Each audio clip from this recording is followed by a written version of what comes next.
Hi, and welcome. You're listening to the X22 Report. My name is Dave, and this is episode 1853 AN. Today's date is April 28th, 2019, and the title of the episode is The Central Bank Restructuring is Now Taking Shape.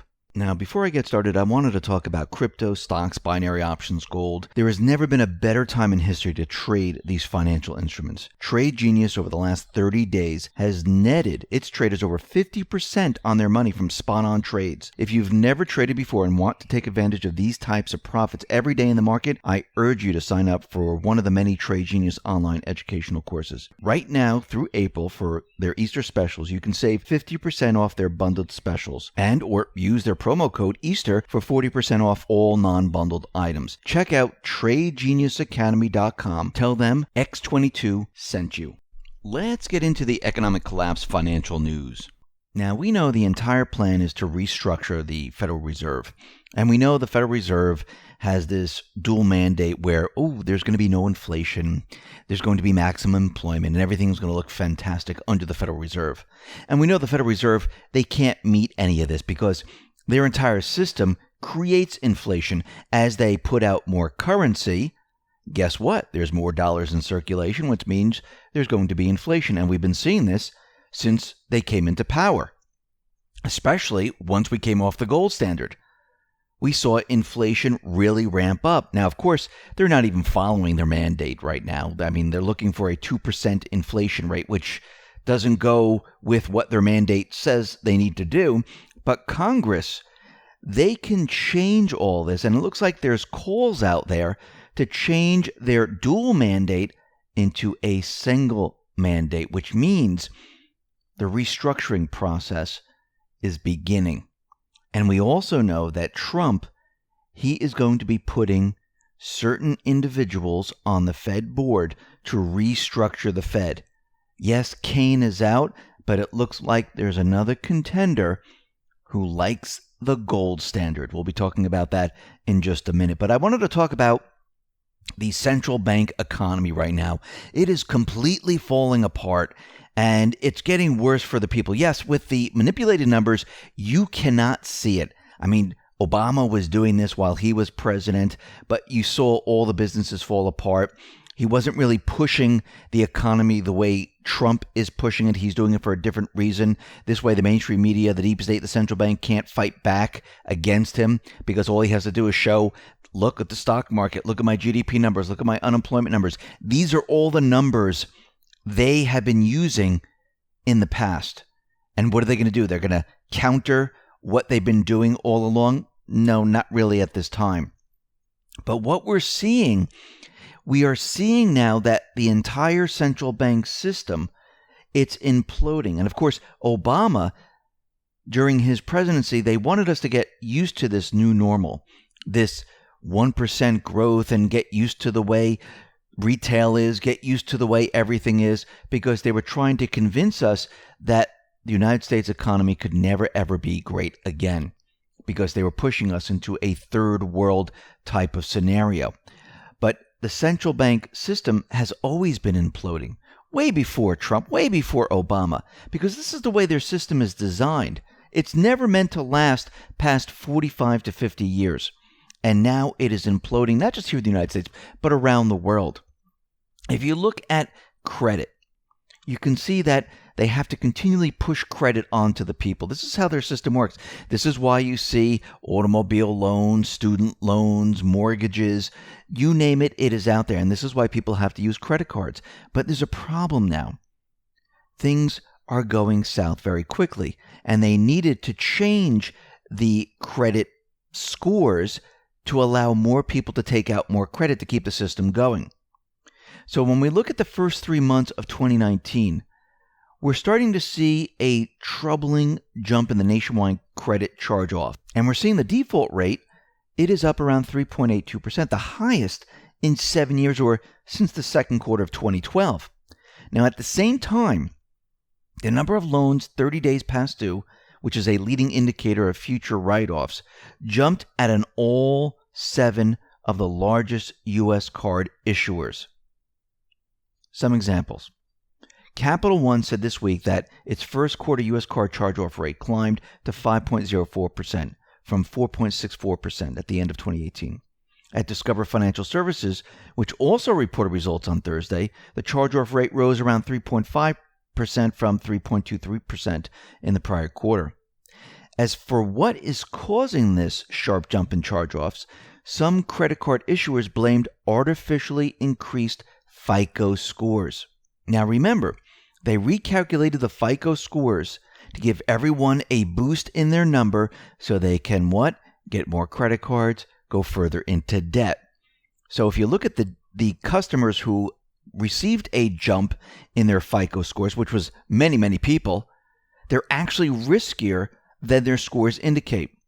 There are around 15 million more consumers with credit scores above 740 today than there were in 2006, and about 15 million fewer consumers with scores below 660, according to Moody's.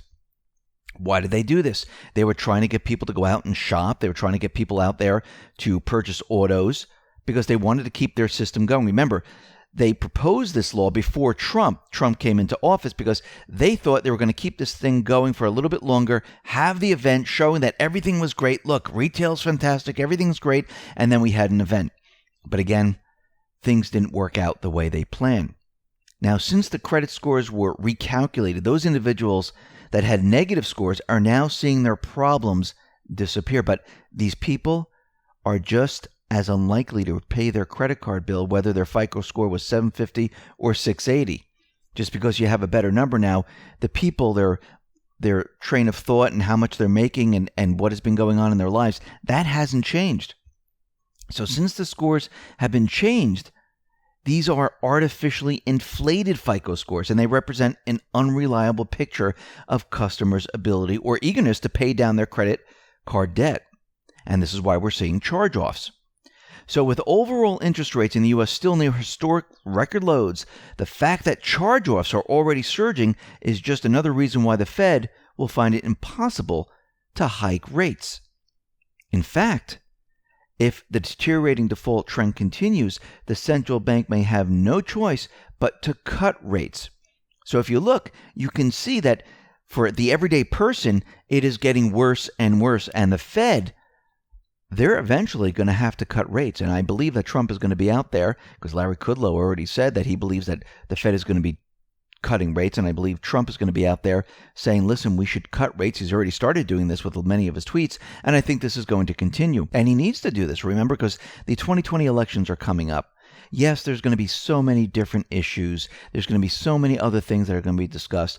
But one thing that is equal among the people, no matter if you're Republican, Democrat, no matter race, color, creed, doesn't really matter. Everyone agrees that I don't want anyone taking my money. I want the economy to do fantastic. I don't want it to collapse. I don't want to go bankrupt. And everyone is always on the same page with this. This is why Trump decided to push the economy to the extreme. This way, the mainstream media, the deep state, the central banks can't use this against him because all he has to do is say, listen, do you like the economy? The way it's going, it's fantastic. It's unbelievable. Look at the stock market. Look at the unemployment numbers. Look at the GDP numbers. Remember, this is what the mainstream media, the central banks have been using for a very long time to make the people convinced that the economy is doing well. He's using this weapon against them. And what are the people going to say? No, we don't like this? Of course, they're going to say, we love it. We want more of it. And all he has to do is point to someone else who's coming in. And if it's a nobody, saying, what are they going to do? Look what I'm already doing for you. If it's going to be Biden, he's going to say, look what happened when he was in office. The economy was terrible. It never even reached where we are today. They were telling you it was going to be normal to be at 1% GDP. So you see what he's doing here? And right after the 2020 elections, that's when everything is going to go full steam ahead. And we see there are many countries out there like China, Russia, and now India, where they're really ramping up their gold purchases. Actually, India, they have added 1.5 million ounces or 46.7 tons of gold. And they've added it to their stockpile. Why? Because it looks like they're going to propose making gold a mandatory financial asset. And we can see that things are really changing with all the countries that are out there because they realize very soon there's going to be a very big change. They know that the dollar, the Federal Reserve note, cannot stay the reserve currency forever. History always proves that the central bank's currency system always fails and it has to switch to someplace else. But this time it's going to be very, very different. Now, very interestingly, coming out of the Heritage Foundation, they're talking about the Federal Reserve and their dual mandate. And they're saying that Congress can improve the nation's monetary policy by replacing the Fed's so-called dual mandate. And we know what this mandate is. This is, price stability, which means no inflation, and maximum employment. And they're saying that Congress should give the Fed a single mandate of achieving monetary neutrality by stabilizing overall spending in the economy. What does this mean? It means supplying the amount of money the economy needs to keep moving, no more and no less. Well, isn't that what the gold standard did? Isn't that what checks and balances do? Because the Federal Reserve System is to create as much currency as the government wants. I mean, this is how the whole thing is designed, and they like it this way. Now they're saying there should be one mandate, which is a restructure of the Fed, and Congress can do this. This is the beginning stages to say, okay, now we're only going to create the currency that we actually need. We're not going to borrow any more for other things, only to keep the things going. Now, this is the beginning stages.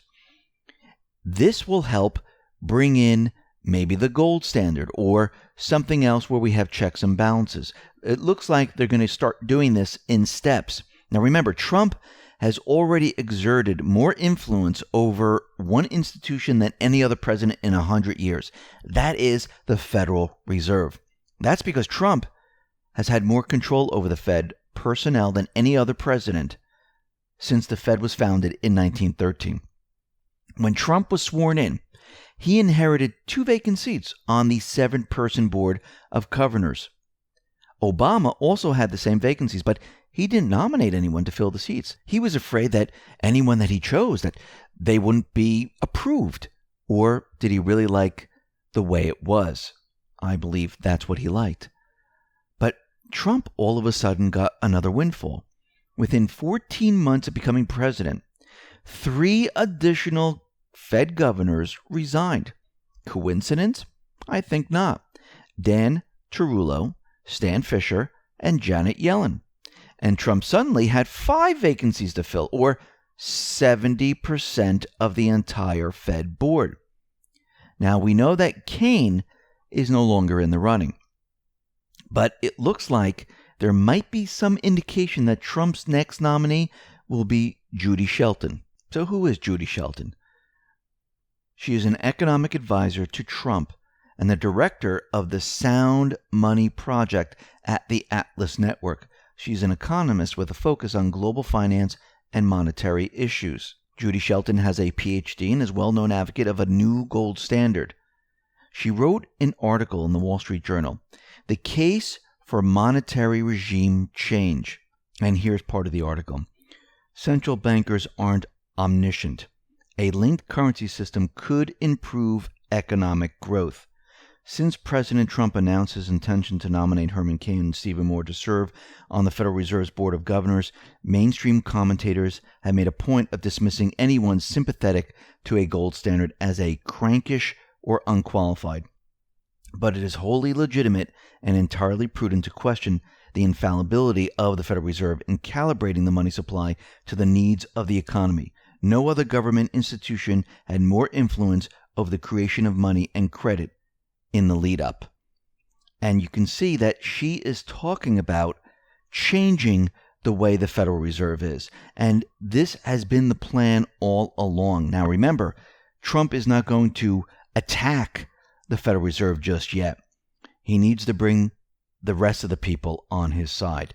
He needs to create an event, a crisis, to point the finger at the Fed.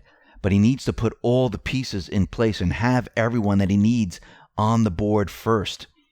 Because think about it, he controls 70% of the people on the Federal Reserve Board. That's all he needs to change things. And it seems that the plan is going in the right direction. We are going to see a restructuring of the Federal Reserve. Listen, everyone, thanks a lot for listening. Be well, be safe, and especially be prepared. Thanks a lot.